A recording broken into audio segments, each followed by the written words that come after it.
Hola a todos et benvidos dans l'archipel des jeux Sortilège. Moi, c'est Cédric Devanne et aujourd'hui, on va parler de 3 jeux pour devenir fort comme un portugais.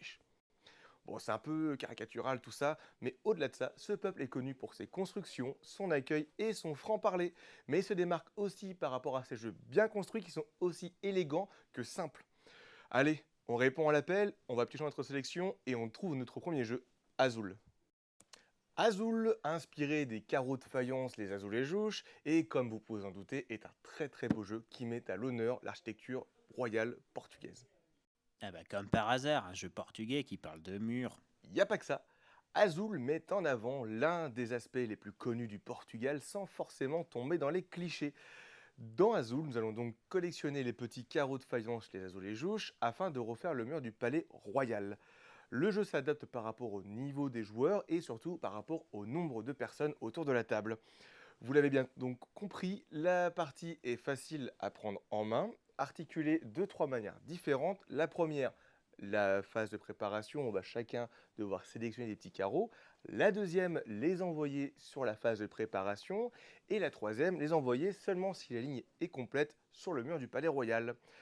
La partie s'arrête dès qu'un joueur a su compléter une ligne totalement horizontale de chaque carreau de couleur différente. J'insiste bien sur ce terme, car la difficulté principale dans Azul est de devoir placer chaque carreau différent sur une ligne sans pouvoir se bloquer. Cela, sinon, nous donne des points négatifs. Le jeu se vaut donc très beau, relativement simple, qui tourne bien à 2 joueurs et qui convient aux familles. C'est ce qui a vraiment marqué les esprits pour Azul. Ah bah quand on joue à Azul, on se tient à carreau.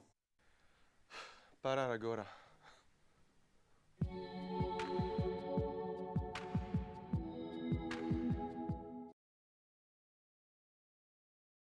Vous en voulez plus?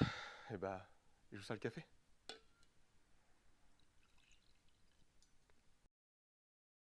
Vous ne le savez peut-être pas, mais le café est devenu populaire seulement à partir du XXe siècle. C'est cette histoire que nous raconte ce jeu, au nom simple, mais aux mécaniques tellement complètes. Tu veux surtout parler de ce jeu parce que ça te permet de boire du café. Non, non. Dans Café, nous allons donc incarner ces fameuses entreprises qui ont marqué l'histoire du Portugal en produisant, en traitant et en exportant cette fameuse boisson. C'est pas importé plutôt? Avant d'obtenir ce précieux liquide, nous allons devoir réaliser une petite étude du marché et décomposer plusieurs étapes. En effet, vous allez devoir cultiver et planter les petites graines de café, puis ensuite les extraire pour les faire sécher, les torréfier, puis les expédier dans les cafés au Portugal. Chacune de ces actions sont représentées par des petites cartes qui, chacun notre tour, allons devoir en sélectionner une pour les poser sur notre plan de jeu. Tel un domino, on va devoir les recouvrir les unes les autres en laissant forcément libre cours aux autres actions. Vous allez vite comprendre que gérer l'entreprise n'est pas forcément une chose facile à faire. En effet, chacune des actions que j'ai énoncées au préalable nous coûte des points représentés par des formes de café. Le but du jeu étant d'avoir le plus de points de victoire à la fin de la partie qui sont représentés en or noir, le café. Et si on n'a plus d'action, il suffit de boire du café.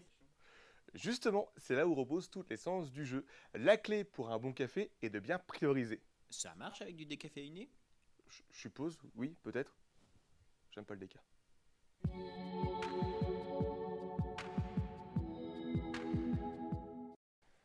Enfin, pour conclure cette vidéo, je vais vous parler d'un jeu qui est magnifique et surtout le petit dernier du monde ludique portugais. Pessoa. Alors Pessoa, c'est quoi ou plutôt c'est qui? C'était un philosophe portugais dont son nom Fernando Antonio Nogueira Pessoa. Ouais, enfin, juste Pessoa, c'est bien en fait. Oui, c'est vrai, juste Pessoa. Ce jeu de placement d'ouvriers a autant envie de vous faire passer un bon moment que de vous instruire. Les règles fourmillent de plein de petits détails sur ce grand esprit philosophe portugais qui, au fur et à mesure des règles, vous donne plein de petits détails afin de mieux le comprendre et d'en apprendre sur lui. Dans Pessoa, nous incarnons donc ces hétéronymes qui, à travers différents tours, donc 12 pour être exact, les dernières années de Pessoa, allons devoir retrouver l'inspiration dans les différents quartiers de Lisboa afin de marquer le plus de points de victoire possible et raconter des poèmes.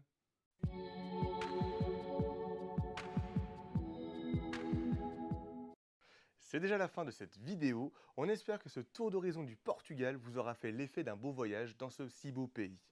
Retrouvez tous ces jeux dans la description en dessous sur le site sortilège.fr ou en boutique. En boutique, on en a toute une brouette. Chiu caralho. En tout cas, merci à tous, obrigado et força Portugal.